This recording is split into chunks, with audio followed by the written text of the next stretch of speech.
Many students who study for the MCAT and the cars section specifically are well aware that philosophy passages can be some of the worst passages to ever get because they are insanely difficult to deal with. But what makes them so hard? We'll go through our MCAT Savior learning strategy and try to explain a little bit about why philosophy passages are the way they are and why hybrid style passages are becoming increasingly common on test day and students need to watch out. So let's break it down. Basically, all the cars passages that the AMC uses typically have common testable concepts within them.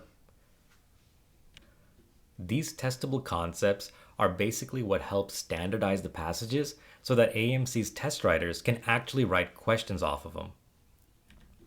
We've discussed this process in detail in our video regarding how AAMC builds passages, so definitely refer to that if you're wondering what these testable concepts are and why they're important. But basically, not every testable concept is equal to another one. So let's take a look here.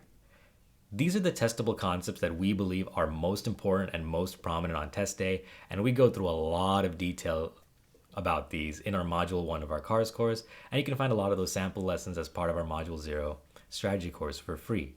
But basically, testable concepts in this category are relatively easy to deal with. Here, they're medium, and these are insanely hard. Now, that's in reference to getting them in a question, but the thing is, these testable concepts are also parts of the passage. So the harder a testable concept is when it's a part of the passage, the more difficult it is for a student to read it, learn it, and understand it in the context of the passage itself. For example, think about getting a timestamp in a passage. If they say this thing happened in 1948, that's pretty simple to understand.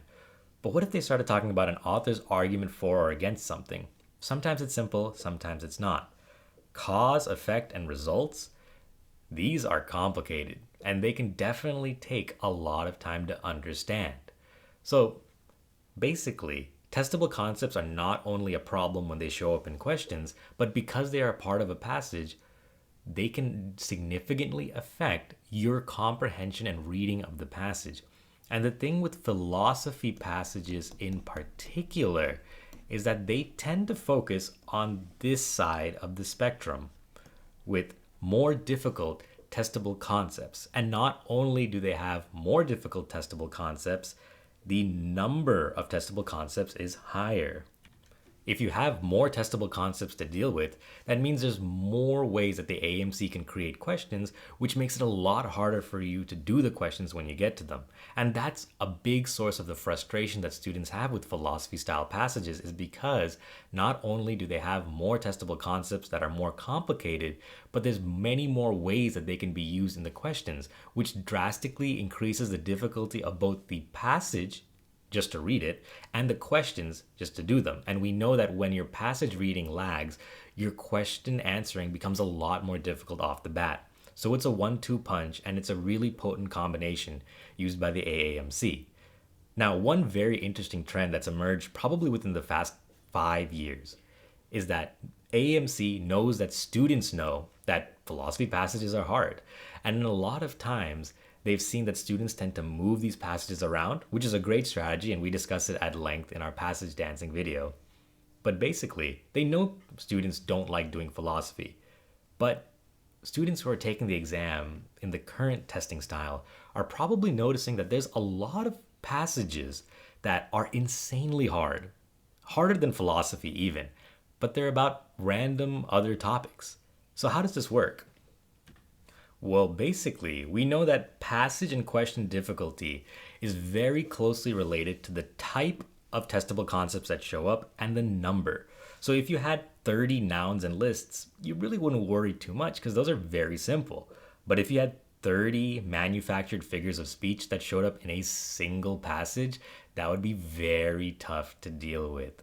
And AMC knows that. So what they do is, since passage difficulty is determined by these factors and not necessarily the topic itself, you can easily just create a philosophy passage about anything.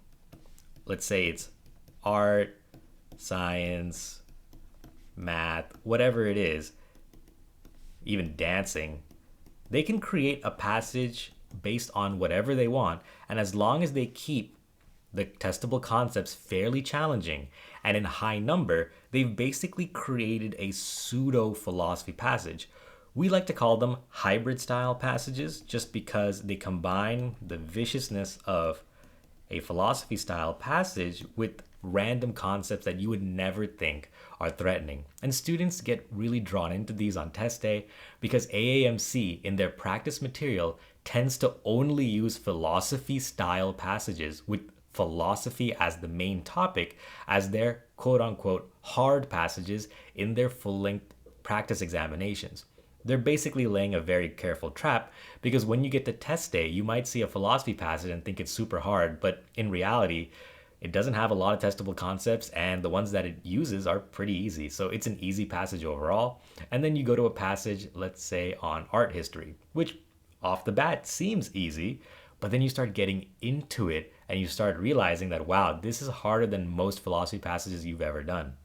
At that point, it's too late and you kind of have to finish the passage. Tricks like that is why strategies that the MCAT Savior has developed, for example, passage biopsying and passage dancing in order to identify passages that are a threat and move them are so important because it's not enough in the current testing era to just look at a passage and identify it by topic. You really need to get into the fundamental components of what a passage is and how it would be to solve it in order to successfully move or do them. At the end of the day, test taking strategy is really tough to learn, but we like to make it as simple as possible here at MCAT Savior. The big takeaway from this lesson that we want students to know is that if you're dealing with the current exam, make sure you learn appropriate methods of looking at a passage and knowing whether you want to engage it now or move it later, because just identifying it by topic won't be sufficient with the AAMC's current testing and passage writing style. So we hope this helped. Alright, that was a complicated lesson. If you still need help, check out our full-length blog post that we linked in the video description, explore more of our YouTube channel, or just head on over to mcatsavior.com where you can get all of our strategy courses for free.